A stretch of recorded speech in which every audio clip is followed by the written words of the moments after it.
Најновите дипломатски иницијативи и променетата македонска надворешна политика се сигнал за нова ера во која земјава влегува со решителност и амбиција да го зацврсти своето место на глобалната сцена. Двете посети на Вашингтон на премиерот во 30 на дена, според експертите покажуваат дека односите со САД се на исклучително високо ниво, што го потврди вчера и амбасадорката Агелер, која рече дека честите посети на Христијан Мицкоски на Вашингтон се показател за близината на Македонија и САД и билатералната соработка. По ова упатените се децидни дека Скопје после подолго време има глас во Вашингтон. Политичката стратегија на Мицкоски и ВМРО ДПМН според поранешниот вице-премиер за евроинтеграција вклучува долгорочни напори, каде нема место за брзи решенија, но дипломатските потези се почеток на една долга патека, која има за цел да ја промени Македонија во правец кој ќе обезбеди стабилност и доверба на меѓународната сцена. Политиката на премиерот Мицкоски веќе подолго време настојуваше да направи едно приближување со нивните, ако можем така да кажем, идеолошки партнери од Соединетите Американски држави,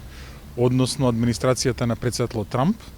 и новите звезди, ако можем така да ги наречем, на американската десница. Може да се каже дека после подолго време Македонија повторно е чинител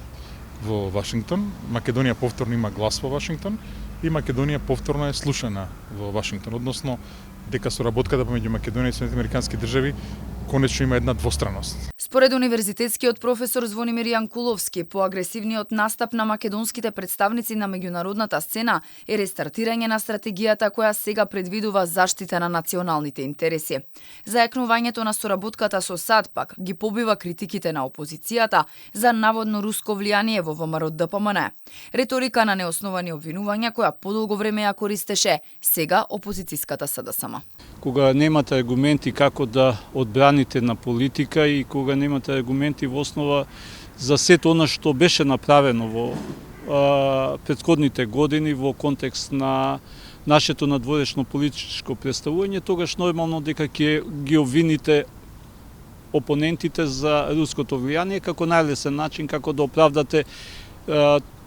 тотално катастрофалната надворешна политика која водеа, вклучувајќи ги договорите што ги